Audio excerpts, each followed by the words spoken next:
Hello all and welcome to Bookmas Day 10, where I'll be going through the 2026 new releases that I am very excited about.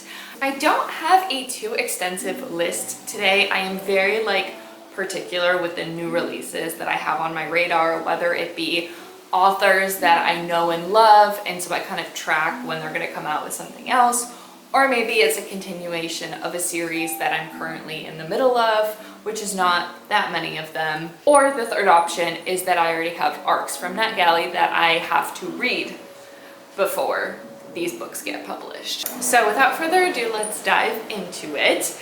I think the first category that I'll go through is just kind of series that I'm in, continuing. So we'll go through those. The first one that I have on there is 12 Months. This is a Harry Dresden novel. I am fully caught up in this series. I read the Dresden Files series back I would say it's 8 years ago now. When I was in college, I binged through all of these books. I was waiting for the updated release, and I think that was I think it's on book 17 or something like that. So whenever that one came out, either last year or the year before, I quickly read it. And I am so waiting for this one. It takes place a year after the events of the last book in the series, but overall, this is kind of like an urban fantasy set in Chicago. Harry is a modern day wizard and he kind of fights, evil as it comes. And again, such a long series, so many really cool stories, a lot of different creatures. There's fae, there's vampires, there's werewolves, there's demons, there's kind of cursed coins. I don't know. It is a very intricate series. Jim Butch does a great job of ending a lot of his books in cliffhangers and a lot of chapters in cliffhangers. So I am just dying to see how this book unfolds. I don't know how many more there are in the series. I think he is at a 20 book contract, if I'm not mistaken. So he's still going. But I will, needless to say, be reading that one whenever it comes out. I have The Knave and the Moon. This is part of the Stonewater Kingdom, the first one being The Knight and the Moth. I have talked so much about The Knight and the Moth, either I think in my mid-year book tag, when I talked about my favorite books of 2025, Rachel Gillig's newest release was so up my alley. I loved the dark gothicness of it. It follows this woman, Sybil, who is a bit of an oracle, and a king and his knights come to get his kind of prophecy foretold, and things unfold from there.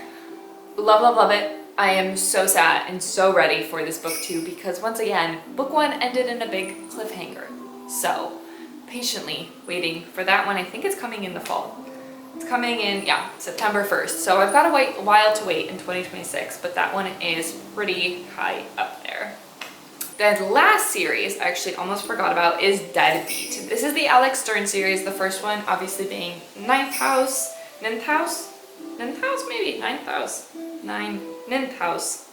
The second one, Hellbent, and now the third.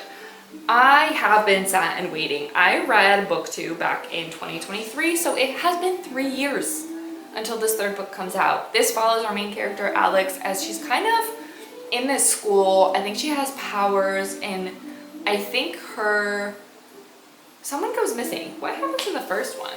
Hold on. Oh, yes. She goes to Yale, and she is in charge of monitoring these secret societies. And these occult activities kind of occur, and there's, a lot of things that unfold. Book 1 was super interesting. Book 2, they travel to hell.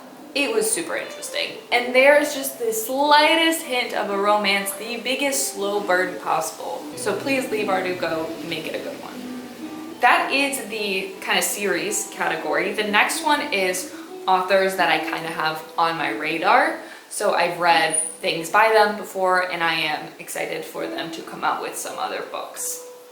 The first one that I have on here is Half His Age. This is Jeanette McCurdy's venture into fiction category. I believe it's about a woman who falls in love, obviously, with a man that's much older than her, and I feel like maybe he has a wife and kids, and it's kind of her analyzing her feelings being in this kind of relationship and stuff like that. So I am excited for this one. I don't know how comfortable of a read it will be. I think it'll be an interesting, again, perspective from like a young woman with an older man.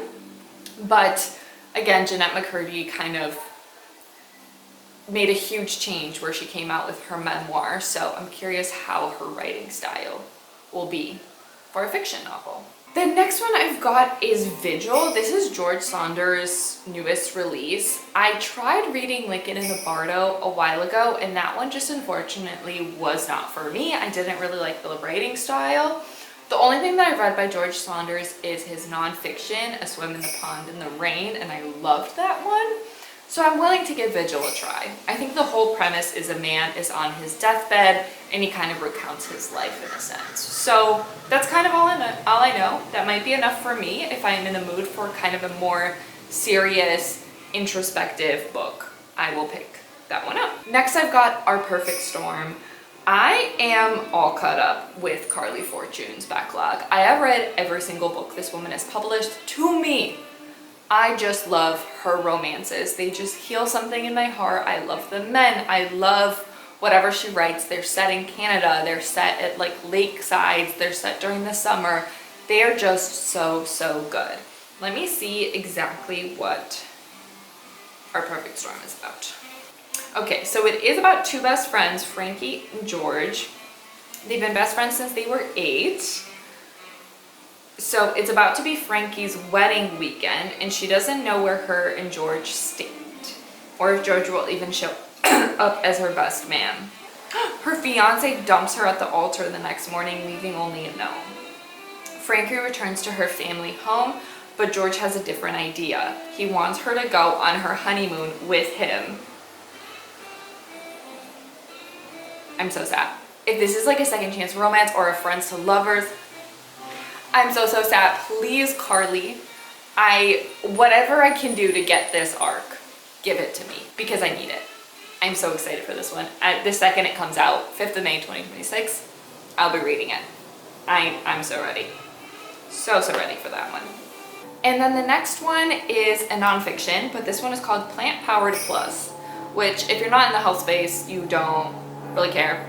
Feel free to skip this portion of the video, but I loved his book, Fiber Fueled. It's just such an interesting take on health. It's an interesting take on the importance of fiber, so I really love his perspective. I have his cookbook.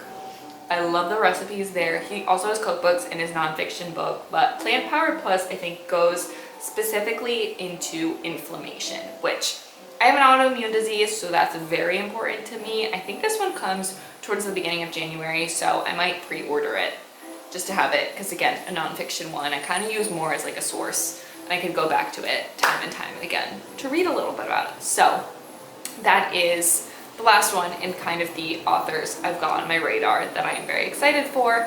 And moving on to the final category is my ARCs, or any, things that I've got from NetGalley that I requested. These are not necessarily ones that I know that much about, or maybe haven't really heard a lot of these authors, but I'll start with a nonfiction one that I have, which is Judy Blume.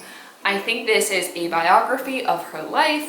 I loved Judy Blume books when I was younger, so I am so interested to kind of see who the woman behind the books of my childhood was. This one comes out in March, so I've got to read it before then, but that's pretty much it. It's a biography of Judy Blume. I am excited for that one. And then I've got Cruelty Free. This one comes out at the beginning of February. It's a horror novel in which a disgraced movie star returns to Hollywood 10 years after the kidnapping of her young daughter, intent on seeking revenge. So I think this one's going to be a little bit interesting. I think it does kind of have a look into like the beauty industry or something with like skincare. So it's a genre that I don't know if I like too much, but I'm willing to give it a try. And obviously I have the ARC, so I'm gonna have to read it. The last new release that I have to talk to you about is Go Gentle. This one is coming out April. And this is about a story of one woman's cheerful determination to live a life of the mind only to have the heart force its way in. Ooh, she's a philosopher and divorcee in New York City. Ooh, and then she meets a handsome stranger. And then she gets pulled into black market art deals, secret rendezvous, and international intrigue.